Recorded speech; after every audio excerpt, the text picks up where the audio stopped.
एक आदमी मुझसे कहने लगा, बातें तो चलती हैं आखिर माशरा जो हुआ,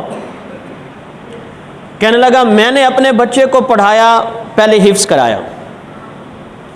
मेरा बच्चा और मेरे भाई का बेटा यानी भतीजा, हम दोनों ने जब ये बच्चे हमारे पढ़ने के काबिल हुए, मैंने बच्चे को दाखिल कराया मदरसे में, और मेरे भाई ने अपने बेटे को कहाँ दाखिल कराया? स्कूल में। पढ़ते रहे, मेरा बच्चा हाफिज बना, आलिम बन गया, उसका बेटा इंजीनियर बन गया। अब मेरा बेटा तनख्वाह ला रहा है 8,000। कितनी? 8,000। मेरा भतीजा महीने के, वो सिविल इंजीनियर का उसने कोर्स किया, वो महीने का 1.5 लाख कमा रहा है। और समझ रहे हो, सवाल समझ में आ रहा है? उस बाप का दर्द समझ आ रहा है आपको कि मैंने हाफिज बनाया, आलिम बनाया, तनख्वाह महीने की ला रहा है 8,000, और वो जो इंजीनियर है मेरा भतीजा, वो कितनी ला रहा है? 1.5 लाख तनख्वाह ला रहा है। उसके कहने का मतलब समझ रहे हैं आप? उसके कहने का मतलब था मैंने तो ज़ाय कर दिया ना बच्चे को, 1.5 लाख लाता तो ज़िंदगी ना इंजॉय करता मैं। जवाब समझिएगा ज़रा। मैंने उससे कहा, बूढ़े मियाँ ज़रा ये बताएं आपने जब बच्चे को मदरसे में दाखिल कराया था तो नीयत क्या थी? पहली चीज़ तो नीयत है ना। नीयत क्या थी आपकी? आपकी नीयत दुनिया थी। आखिरत होती तो आज आप ये सवाल ना करते। आप कहते कोई नहीं, दुनिया में तो जो है, आखिरत में तो प्रोटोकॉल है। इसका मतलब है कि तुम्हारी नीयत ठीक थी ही नहीं, इसलिए वो जो प्रोटोकॉल है तुम्हें नहीं मिल रहा। ये जवाब समझ आया आपको? दूसरा जवाब, मैंने कहा आपने देखा एक इंजीनियर जिसकी तनख्वाह 1.5 लाख है, और अगर मैं आपको ऐसे बहुत सारे इंजीनियर दिखा दूं जो 8,000 भी नहीं कमा रहे। नहीं समझ आ रही आपको बात? नहीं आ रही, वाकई नहीं आ रही बात आपको समझ? मैंने उस बूढ़े मियाँ से कहा, आप कहते हैं भी वो मेरा भतीजा इंजीनियर है, वो कमा के ले आ रहा है 1.5 लाख। मैंने कहा दुनिया में और भी इंजीनियर हैं जो 8,000 भी नहीं कमा रहे। मेरा खुद कॉलेज से ही ताल्लुक़ है, हमारे साथ पढ़ा रहे हैं, एमफिल किए हुए लोग हैं, और ऐसे लोग भी हैं जो एमफिल करने के बाद भी घर बैठे हैं, बीए किया हुआ है लेकिन कुछ नहीं। तो मैंने कहा ये जहन में फिक्स कर लो, यूं जहन ना बनाओ कि तुम्हारा बेटा हाफिज और आलिम बना है इसलिए इसका रिस्क कम है, नहीं, बल्कि तुम्हारे बेटे का रिस्क ही इतना है। ये अगर आप इसको इंजीनियर भी बना लेते तो रिस्क फिर भी कितना था? इतना ही था। लेकिन अब तुमने नाशुक्री करके वो सवाब भी ज़ाय कर रहे हो जो तुम्हें आखिरत में मिलना है। समझ आ रही है? हर डॉक्टर तो नहीं कमा रहा, हर इंजीनियर की तनख्वाह तो इतनी नहीं होती, और फिर हर हाफिज और हर आलिम की तनख्वाह 8-10 हज़ार तो नहीं होती। ये तो आपका माशरा है। आप ये विहाड़ी इस साइड पे चले जाएं जहाँ पे पंजाबी चक हैं, वहाँ पे लाख मौलवी हजरात की तनख्वाह है। जब 6 महीने के बाद गंदम देते हैं तो उससे 1 लाख से भी ज़्यादा होते हैं।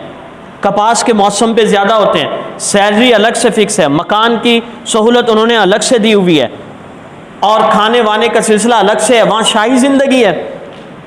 और मेरी बातें समझ आ रही हैं? मैं आपका जहन साफ़ कर रहा हूँ कि हमारे बाज़ दोस्त इस मामले में परेशान होते हैं। वो सोच रहे होते हैं कि मौलवी खाएगा कहाँ से? भाई जितनी उसकी रोज़ी है उतनी उसको मिलनी है। आपने एक इंजीनियर को देखा, बाकियों को नहीं देखा आपने कि बाकी भी तो हैं। आपका बेटा 8 तो ला रहा है, वो भी नहीं ला रहे। और फिर ये चीज़ें दुनिया में ना देखो, प्रोटोकॉल तो वो है जो अल्लाह तुम्हें आखिरत में अता फरमाएगा। बातें समझ आ रही हैं? अब मेरी अगली बात पे गौर कीजिएगा। हमारे बाज़ दोस्त अभी भी मदरसों को समझते हैं भी वही पुराना सिलसिला है, भी बच्चा हाफिज़ आलिम बनेगा, ना उसे इंग्लिश का पता, ना उसे कंप्यूटर का पता, उसे किसी चीज़ का पता ही नहीं होगा। ऐसा नहीं है। अगर हम बात करते हैं बड़े मदारिस की, आप लाहौर चले जाएं, कराची, इस्लामाबाद, वहाँ मदारिस ने अल्हम्दुलिल्लाह इतनी तरक्की कर ली है। वहाँ से जो बच्चा पढ़कर निकलता है मदारिस से, हाफिज़ होता है, आलिम होता है, मुफ्ती होता है और कंप्यूटर के कोर्सेज उसे महारत हासिल होती है, इंग्लिश लैंग्वेज, अरेबिक लैंग्वेज उसे महारत हासिल होती है। हत्ता के बाज़ जब आलिम, हाफिज, मुफ्ती इंग्लिश, अरबी, कंप्यूटर के साथ साथ वो PhD डॉक्टर भी बन के निकल रहे हैं। मदारिस का निज़ाम इतना हाई हो गया। अभी कुछ अरसा पहले कराची में मदरसा जामियातुर रशीद, उन्होंने अल गज़ाली यूनिवर्सिटी का इफ्तिताह किया है। मदरसा और किस चीज़ को लॉन्च कर रहा है? यूनिवर्सिटी को। वो पुराना सिलसिला नहीं रहा अब। और आप यकीन करें, हमें तो पता नहीं ना कि मदरसों की तरतीब क्या है, मदरसे की डिग्री की वैल्यू क्या है। हमारे लोग मदरसे की तरफ जाते ही नहीं। लेकिन जिन्हें पता है ना मदरसे की डिग्री का, आखिरत का प्रोटोकॉल नहीं, वो तो है ही है। दुनिया की बात कर रहा हूँ, दुनिया में भी लोग अब तरजीह मदरसों को दे रहे हैं। जब वो बच्चे को स्कूल कॉलेज में दाखिल कराते हैं, वहां से निकल के जब आता है, आपके मुआशरे में नहीं ऐसे लोग जिन्होंने ग्रेजुएशन की हुई है और 16 पढ़े हुए हैं लेकिन घर बैठे हैं, वो कहते हैं जी कोई काम नहीं है? हैं कि नहीं हैं? और बताओ तो सही, है ना ऐसे लोग? अब ये पढ़ के 16 भी पढ़ के निकला, दुनिया भी नहीं है, आखिरत भी नहीं है। जो मदरसे से पढ़ के निकला है उसकी आखिरत तो है ही, उसकी दुनिया भी है। दुनिया कैसे है? जब उसे पता है कि मदरसे में जाएगा, हाफिज, आलिम, मुफ्ती भी बनेगा और मुआशरे के लिए इंग्लिश, कंप्यूटर का सारा सिलसिला भी उसे आएगा। अब लोग स्कूल कॉलेज को इतनी तरजीह नहीं दे रहे, बल्कि किन को दे रहे हैं? मदारिस को दे रहे हैं। दूसरी बात, आज का बाप ये सवाल करता है, वो कहता है मैं अगर अपने बेटे को स्कूल में दाखिल कराता हूँ, मेरा बेटा गवर्नमेंट सेक्टर में तो चला जाता है, अप्लाई करेगा, गवर्नमेंट जॉब हो जाएगी उसकी। मैंने कहा मदरसे वाला गवर्नमेंट में अप्लाई नहीं कर सकता। अब सुनिएगा ज़रा, एक बच्चा जिसे आपने स्कूल में दाखिल कराया,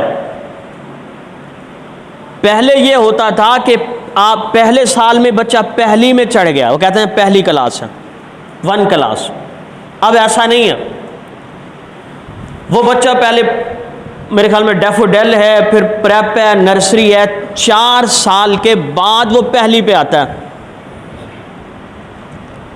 16 पढ़ने का मतलब ये नहीं कि 16 साल लगे हैं उसे, 16 का मतलब 20 साल। पहली पर आने से पहले कितने साल है? 3-4 साल है। ये बच्चा 20 साल पढ़ा, लेकिन दुनिया, आखिरत इसके पास नहीं, वो चंद मालूमात है। अब ये बच्चा गवर्नमेंट के लिए अप्लाई कर सकता है, लिहाजा माँ बाप खुश हैं। आप याद रखें, ये बच्चा जो मदरसे में गया, हम 7 साल उसके, ज़्यादा से ज़्यादा 7 साल हिफ्ज़ के लगा लेते हैं। हाफिज़ कितने सालों में बना? 7 सालों में। आलिम के हम 11 साल लगा लेते हैं, 10 नहीं लगाते, तो कितने हो गए? 18 साल। 18 साल के बाद इसके पास जो डिग्री है, जिसे दर्स निज़ामी की डिग्री कहते हैं, शहादतुल आलमिया की डिग्री कहते हैं, जिस तरह वो आपका 16 पढ़ा हुआ बच्चा लेक्चरार के लिए अप्लाई कर सकता है, ऐसे ही मदरसे का बच्चा भी हाफिज और आलिम बनने के बाद लेक्चरार के लिए अप्लाई कर सकता है। लेकिन उसके पास दुनिया है, स्कूल कॉलेज वाले के पास, इसके पास दुनिया भी आ गई इसके पास। समझ आ रही हैं बातें? आ रही है ना समझ में? तो अब मदारिस का वो निज़ाम तो नहीं रहा। और इसी के साथ हमारे बाज़ दोस्त पूछते हैं कि अब बच्चा जो है उसको स्कूल में पहले दाखिल कराएं या मदरसे में। लोग उसे, हमारे भी बाज़ उलमा मशवरा दे देते हैं कि आप ऐसा कराएं, बच्चे को पहले 5 पढ़ाएं, 5 पढ़ा के जब 5 क्लास हो जाए, अब उस बच्चे को आप कहाँ ले आएँ? मदरसे में हिफ्ज़ के लिए लाएं।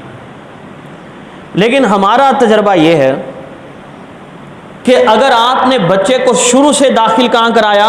स्कूल में, तो ये बच्चा आपका मदरसे में बड़ी मुश्किल से एडजस्ट होगा। वजह क्या है? स्कूल में इसने जाना है 2 घंटे, छोटे बच्चों के लिए ऐसी क्लासेस होती हैं, 2 घंटे, 2.5 घंटे, फिर उसके बाद 4 घंटे लगा लो, और उसमें भी आज कलर डे है, आज फलां डे है, आज वन डिश पार्टी है, इंजॉयमेंट भी चलती है साथ के साथ। 5 साल उस बच्चे ने पैंट शर्ट यूनिफॉर्म में गुजारे और वो जो फंक्शंस हुए, गाने वाने, ये सारा सिलसिला, आज़ाद माहौल। अब आप उसे ले आए मदरसे में, मदरसे में उसने बाल भी बिल्कुल बराबर रखने हैं और फिर उसके बाद नमाज फजर के बाद पढ़े, नाश्ता करके फिर पढ़े, खाना दोपहर को सोएगा, जोर की नमाज के बाद फिर पढ़े, फिर असर से मगरिब तक छुट्टियाँ, मगरिब के बाद इशा तक फिर पढ़े। वो जो स्कूल वाला है वो तो मौत आ जाती है उसको कि मैं कहाँ आ गया हूँ, मेरे अब्बू ने कहाँ मुझे डाल दिया, वो एडजस्ट नहीं होता। लेकिन जब स्टार्टिंग से ही मदरसे में जाता है, कुएं का मेंढक होता है, उसको इर्द गिर्द की हवा नहीं लगती, तो वो कहता है भाई पढ़ना ही पढ़ना है, बस यही कुछ होता है। जब पढ़ते हैं तो यही करना पड़ता है, सुबह शाम पढ़ते ही रहते हैं। मेरी कोई बातें समझ में आ रही हैं आपको? मैंने ये उन्वान इसलिए इख्तियार किया है, ये शवाल का महीना है और इस महीने में मदरसों में साल शुरू होता है, हिफ्ज़ वालों के लिए भी और आलिम वालों के लिए भी। तो मेरी आपसे ये दरख्वास्त है कि आप अपने उन बच्चों को, जिनको दुनिया और आखिरत का प्रोटोकॉल बच्चों को भी मिलेगा और वालिदैन को भी मिलेगा, उन बच्चों को मदरसों के अंदर दाखिल कराओ, कुरान करीम का हाफिज़ बनाओ और दीन का आलिम बनाओ। आप यकीन कीजिए, जो दुनियादार लोग, आप तरजीह इस्लामी तालीम को दें। बच्चे तो आपके हैं ना, हम तो मशवरा दे सकते हैं आपको। दुनियादार जो लोग हैं, उन्हें, उनकी पोजीशन इस वक्त ये है कि जनाजे की दुआ नहीं आती है। अब हैं क्या जी, एमफिल किए हुए हैं बंदा है, लेकिन जनाजे की दुआ उन्हें, मैं इसी माहौल में 12 साल से रह रहा हूँ, जनाजे की दुआ नहीं आती उन्हें। नमाज के तरीक़ों का पता नहीं, नमाज के अंदर सूरत फातिहा जो सूरतें पढ़ी जाती हैं, तलफ़ुज़ ठीक नहीं। कुरान शरीफ पढ़ा था, इस मस्जिद में गए, उसमें गए, पढ़ा ना पढ़ा, तरजीह नहीं दी, अब कुरान शरीफ भी पढ़ना नहीं आता। तो उससे वो बच्चा बेहतर नहीं है जो अपने बाप का जनाजा तो पढ़ सकता है। हमारे शेख मौलाना जुल्फ़कार अहमद नक्शबंदी दामत बरकातुम फरमाते हैं कि मेरे एक दोस्त फौत हुए, हज़रत फरमाते हैं उनके दोस्त फौत हुए, मैंने जनाजा पढ़ाया। जनाजा पढ़ाने के बाद वो जो हमारे दोस्त का बेटा था रो रहा हो, मुसलसल रो रहा हो, तो मैंने सर पे हाथ रखकर समझाया कि भाई हमारे माँ बाप भी चले गए, आपके भी चले गए, होता रहता है। क्योंकि मैं उसके अब्बू का दोस्त था, तो वो मेरे गले लग के और ज़्यादा रोया। फिर जब मुझे एक साइड पे लेकर गया, कहने लगा कि वालिद की जुदाई भी रुला तो रही है मुझे, लेकिन इससे बड़ा एक और गम है। और कौन सा गम है?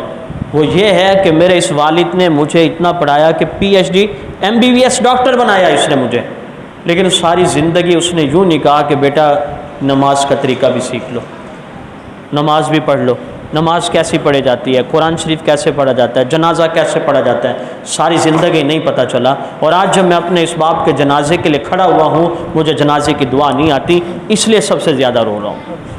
तो खुदारा नेक औलाद भी आपके लिए सदका जारिया है।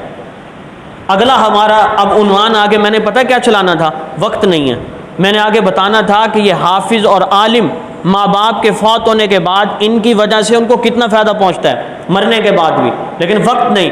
अगला जो हमारा जुमा होगा ज़िंदगी बखैर तो इंशाअल्लाह, उसमें हम ये अर्ज़ करेंगे आपके सामने कि वालिदैन के जाने के बाद ये हाफिज़, आलिम और नेक औलाद किस तरह अपने माँ बाप के लिए सदका जारिया होती है, इस साले सवाब किस तरह उन वालिदैन को पहुँचता रहता है।